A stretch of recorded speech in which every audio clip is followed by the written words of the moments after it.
Баршаңызға сәлем, менің каналыма қош келдіңіздер.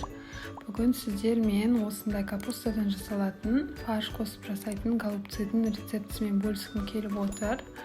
Менің каналыма тіркеліп, лайк басып және қоңыраушаны басуды ұмытпаңыздар. Жаңадан шығатын видеоларды алғашқылардың бірі болып көретін боласыздар.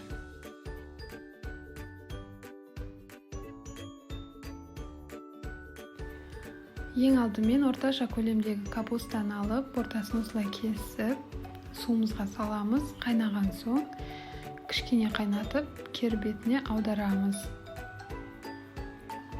Және қайтадан бетін жауып қойыңыздар. Бір 10-15 минутқа ұстайтын боласыздар. Сол кезде орауға ыңғайлы болады. Капуста дайын болғанша сорпасын жасайтын боламыз. Ол үшін бізге осындай орташа көлемдегі жуа керек болады. Жуаны видеодағыдай етіп турап алыңыздар. Және бізге 2 картоп керек сорпасына. Өз қалауыңызша турасаңыз болады. Мен де жарты сәбіз қостым. Егер сәбізіңіз кішкентай болатын болса, кішкене біреуін қоссаңыз болады. Сәбізді осылай күштен өткізіп алсаңыз әдемі болады. Табамызға майымызды құйып, майымыз қызған соң жуамызды салып, кішкене сарғайтып қуырып аламыз. Содан соң артынан сәбізді саламыз.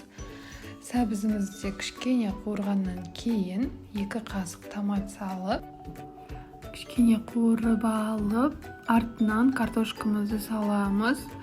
Картошкамызды көп қуырудың қажеті жоқ. Үстінен қайнап тұрған суымызды құйып, қазанның қақпағын жауып, кішкене бір 20-30 минуттай қайнатамыз.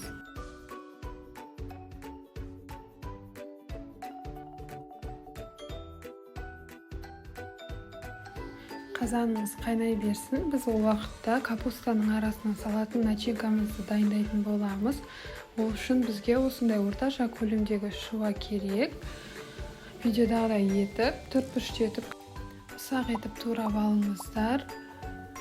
Және бізге 500 грамм фарш керек. Соның үстінен шуамызды саламыз. Жуамызды турап болғаннан кейін алдын ала жуылған 150 грамм күрішімізді салып, татымына қарай тұзымызды, бұрышымызды салып, салмасын жасайтын боламыз.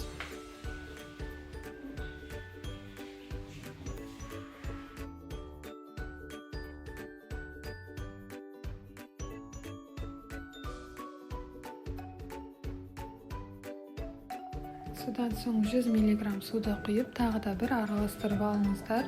Сол кезде сіздердің салмаларыңыз өте сулы, сочный болып шығады. Видеодағыдай етіп, капустаның қатты бөлігін пышақпен кесіп алып тастаңыздар. Сол кезде орағанда ыңғайлы болады. Капусталарды дәл осы видеода көрсетілгенде етіп орап шықсаңыздар, ашылмай әдемі болып пісетін болады.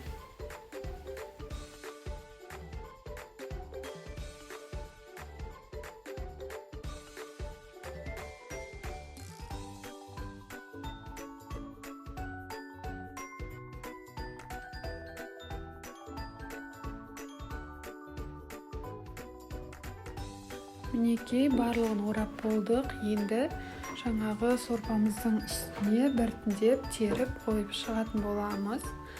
Барлығын қойып болғаннан кейін қайнап тұрған суыңыздан кішкене көнгенге дейін етіп қойып шығыңыздар. Болғаннан кейін қазанның қақпағын жауып 30-35 минутқа пісуге қалдырамыз. Мінекей бірге жасап көріңіздер. Қыздар өте дәмді болып шығады, себебі бірге дәмдірек.